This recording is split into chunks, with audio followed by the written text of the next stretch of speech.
Nah, jika data teman-teman tidak sesuai, teman-teman cek di ijazah dan bandingkan dengan API Kemdikbud ya. Nah, kalau ini ada yang berbeda di API Kemdikbud, teman-teman perbaiki di kampusnya masing-masing. Halo, salam satu data. Hari ini Mimin kembali akan membahas terkait info GTK tahun 2024.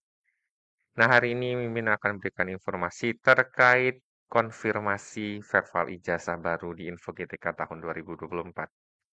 Nah, ini ketika teman-teman login ke info GTK, mungkin ya, bagi teman-teman yang belum melakukan konfirmasi ijazah, ketika teman-teman klik di menu verbal ijazah itu akan ada informasi terkait ijazah teman-teman yang sudah di-verbal ketika itu ya.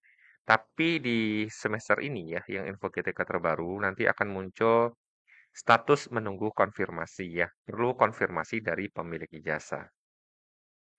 Nah, kalau teman-teman tidak sudah muncul seperti ini, berarti sebenarnya teman-teman sudah melakukan verbal ketika itu ya. Ini hanya menunggu konfirmasi.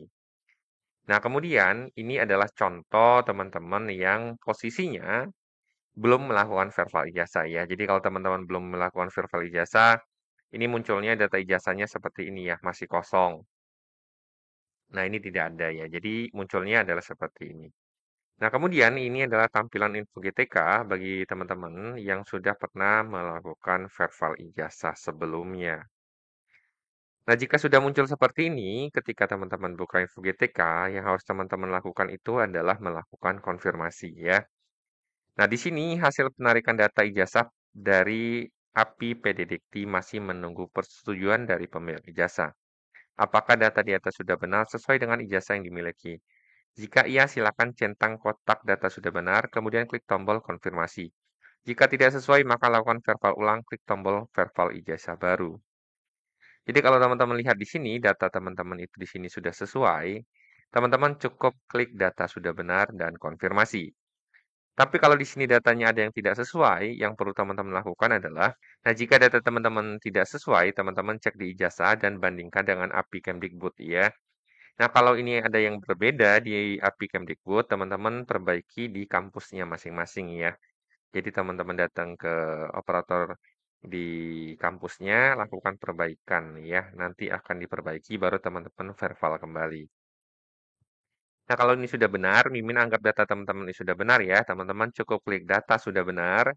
Kemudian di sini akan dilakukan klik konfirmasi. Kemudian setelah teman-teman klik konfirmasi, ya teman-teman cukup reload, nanti teman-teman refresh saja ya. Nanti akan muncul di sini status validasinya sudah terverifikasi berdasarkan pemadanan data dengan PDDikti ya, menggunakan API ke PDDikti.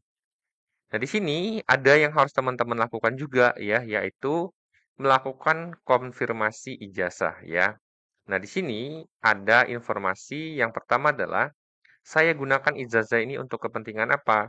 Apakah melamar P3K, seleksi PPG, atau validasi tunjangan profesi guru untuk TPG ya. Nah, di sini sebelum teman-teman melakukan konfirmasi, Mimin akan jelaskan apa sih perbedaannya masing-masing ya. Yang pertama pilihan boleh lebih dari satu ya. Jadi kalau teman-teman tuh bisa checklistnya lebih dari satu. Kecuali ini karena memang ini belum statusnya guru yang bersangkutan dalam kasus ini Mimin contohkan itu belum mengikuti serdik ya atau belum ada serdiknya. Jadi statusnya ini tidak muncul. Jika Anda belum ASN dan ingin melamar P3K, maka pilihlah melamar P3K. Jadi Bapak Ibu yang ingin mengikuti seleksi P3K di tahun ini ya, di akhir bulan ini cukup memilih checklist melamar P3K ya. Jika Anda belum ASN dan belum bersedik, maka pilihlah dua pilihan yang ada yaitu melamar P3K dan seleksi PPG ya. Jadi teman-teman bisa pilih sesuai dengan kebutuhannya. Jika Anda sudah ASN dan belum bersedik, maka pilihlah seleksi PPG ya. Jika Anda sudah ASN dan sudah bersedik, maka pilihlah validasi TPG. Jadi kalau Bapak Ibu saat ini sudah menjadi ASN, sudah P3K, kemudian sudah serdik juga, ya. Jadi teman-teman yang dipilih adalah validasi tunjangan profesi guru. TPG ini adalah tunjangan profesi guru. Kemudian jika Anda tidak ingin menggunakan ijazah ini untuk proses apapun, hanya sekedar melakukan verbal ijazah, maka abaikan pilihan yang ada dan tidak perlu mengklik tombol kirim konfirmasi. Jadi kalau kasusnya teman-teman itu sudah berserdik, sudah ASN, dan TPG-nya tidak bermasalah, teman-teman tidak perlu kirim konfirmasi sebenarnya ya. Tidak perlu dilakukan. Kemudian yang kedua, Anda sudah melakukan konfirmasi, ya. Yang ketiga, Anda masih bisa melakukan konfirmasi ulang jika pilihan yang Anda pilih sebelumnya kurang tepat, ya. Jika teman-teman sudah memilih ternyata salah, teman-teman bisa lakukan konfirmasi ulang.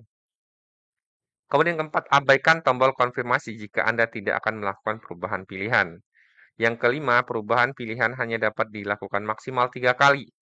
Saat ini Anda sudah melakukan perubahan pilihan sebanyak 0 kali karena belum kita lakukan perubahan ya. Jadi teman-teman, untuk melakukan konfirmasi untuk vervel ijazah yang terbaru ini, teman-teman harus memastikan kepentingannya buat apa ya. Misalnya, kalau yang bersangkutan guru dalam contoh Mimin ini adalah belum keterima P3K, berarti dia akan melamar P3K, kemudian dia belum serdik, jadi dia harus memilih dua ini.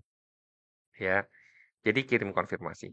Tapi kalau dia sudah berserdik dan sudah statusnya adalah P3K, ya ini cukup klik yang validasi TPG. Nah, tombol validasi TPG ini untuk kepentingan apa? Nah, ini korelasinya adalah untuk ini ya teman-teman ya. Jadi kalau lihat teman-teman lihat Permendikbud nomor 7 tahun 2024 ya, guru mata pelajaran yang mengampu bidang tugas mata pelajaran sesuai dengan kualifikasi akademiknya, namun tidak sesuai dengan sertifikat pendidiknya, dapat terus mengajar dan diakui beban kerjanya sebagai salah satu syarat untuk memperoleh tunjangan profesi guru sampai dengan batas usia pensiun. Nah, ini perlu teman-teman lakukan, melakukan verifal ijazah ini gini, misalnya, saya adalah seorang guru dengan ijazah teknik informatika, misalnya ya, dengan gelar Eskom. Tapi misalnya saya memiliki serdiknya adalah matematika, gitu ya. Jadi, saya harusnya kan liniernya dengan mengajar matematika. Tapi karena saya punya ijazah Eskom dan tiba-tiba saya ngajarnya adalah misalnya materi-materi komputer di TKJ, RPL atau MM. Nah, itu bisa linear berdasarkan ijazah ya dengan syarat teman-teman lakukan validasi TPG ini. Jadi, ada dua metode yang akan digunakan untuk linearitas nanti. Selain serdik adalah linearitas berdasarkan ijazahnya ya. Jadi teman-teman bisa memahami poin ini ya. Jadi untuk kasus ini yang harus teman-teman lakukan adalah dalam kasus ini Mimin contohkan adalah melamar P3K misalnya ya atau untuk seleksi PPG. Nah, kemudian kalau sudah seperti ini teman-teman cukup klik kirim konfirmasi. Nah, kalau teman-teman sudah lakukan klik konfirmasi, teman-teman cukup reload ini ya atau refresh layarnya. Nah, kemudian teman-teman akan menemukan informasi ini sudah terverifikasi ya. Ini sudah terverifikasi. Ini juga sudah kirim konfirmasi. Sudah ada dua ini yang kita pilih. Tahunya dari mana di sini ya? Kita sudah melakukan perubahan sebanyak 1 kali, yang dimana tadi itu adalah masih 0 kali ya. Jadi ini adalah panduan kepada teman-teman untuk melakukan konfirmasi verval ijazah terbaru ya. Jadi kalau teman-teman belum konfirmasi, silakan dikonfirmasi. Kemudian kalau teman-teman belum kirim konfirmasi, silakan kirim jika ada kepentingan untuk ketiga poin ini. Tapi kalau teman-teman tidak ada kepentingan untuk tiga seperti ini, teman-teman tidak perlu kirim konfirmasi, tidak apa-apa ya. Ini sudah ditulis di sini. Begitu juga dengan teman-teman yang belum melakukan verbal ijazah ya. Jadi kalau teman-teman belum melakukan verbal ijazah, segera lakukan verbal ijazah ya, mumpung situsnya lancar. Jadi ini adalah informasi yang Mimin sampaikan terkait konfirmasi verbal ijazah terbaru tahun 2024. Jika teman-teman ada pertanyaan, silakan komen di kolom komentar. Semoga informasi dari Mimin bermanfaat. Salam satu data.